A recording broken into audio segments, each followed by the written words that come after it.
Doctor Tariq صاحب، یہ بے یقینی آپ لوگوں نے اس کو بڑھا دیا ہے، اور اس کا میجر فیکٹر یہ ہے کہ وہ مشکل فیصلے جب بجلی کی قیمت بڑھانے کی بات آتی ہے، گیس کی قیمت بڑھانے کی بات آتی ہے آپ لوگ ڈر جاتے ہیں، گھبرا جاتے ہیں۔ آپ لوگوں کا آنے کا بنیادی مقصد یہی تھا کہ ہم وہ مشکل فیصلے کریں گے۔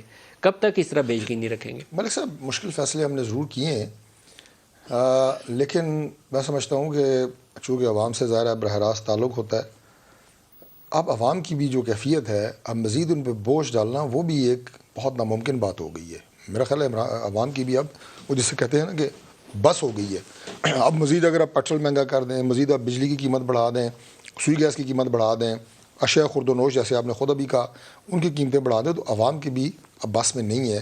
اور ہمارے وہ لوگ جو سیلریڈ کلاس ہیں، ہمارے وہ لوگ جو پرائیویٹ جابس پہ ہیں، اب بات ان کے ہاتھ سے پہلے ہی نکلی ہوئی ہے، اور مزید ان پہ بوجھ ڈالیں گے تو میں سمجھتا ہوں کہ یہ ان کے ساتھ بہت بڑی زیادتی جتنی ہوگی۔ سیلریز آپ انہیں دے رہے ہیں اس میں وہ سروائیو نہیں کر سکتے، نہیں کر سکتے۔ میں آپ اور کی بات سے اتفاق اربن لوئر کرتا ہوں۔ مڈل کلاس جو ہے سب سے زیادہ اس وقت پیسی ہوئی ہے۔ 35-40% فوڈ انفلیشن ہے، اور وہ آپ کے کسی اقدام سے وہ ٹھیک نہیں ہونے والا۔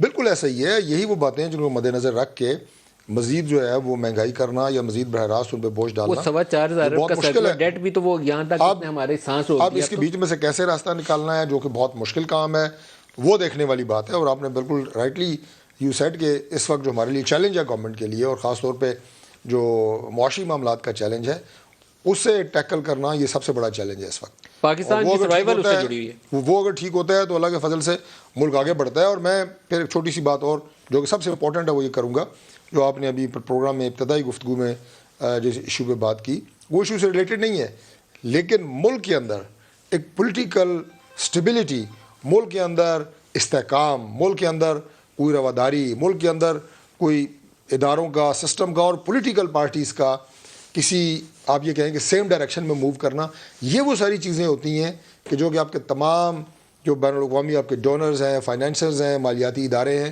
وہ دیکھتے ہیں کہ آپ کے ملک کے اندر جو ہے وہ سیاسی استحکام کتنا زیادہ ہے۔ اور اس کے لیے میں سمجھتا ہوں کہ جو اس کے خلاف جا رہا ہے، نان ایشوز کے اوپر احتجاج کی کالیں، نان ایشوز کے اوپر جو ہے وہ ملک کو بند کرنا، ملک میں نئی آگ لگانا، یہ بالکل ایسا ہی ہے۔ میں آخری ایک بات کر دوں، جب کسی گھر میں خدا نخواستہ آگ لگی ہوتی ہے تو لوگ یا اس گھر کے جو افراد ہوتے ہیں وہ ایک دوسرے کو نہیں تانا زنی کر رہے ہوتے یا ایک دوسرے کے خلاف نہیں احتجاج کر رہے ہوتے کہ تمہاری وجہ سے لگی، تمہاری وجہ سے لگی۔ سب سے پہلے مل کے اس آگ کو بجھاتے ہیں۔ اس پہ اپنے اختلافات کی وجہ سے اس پہ پٹرول کا ڈرم کوئی نہیں پھینکتا، جو کہ یہاں پہ انفارچونیٹلی تحریک انصاف کی شکل میں ہو رہا ہے۔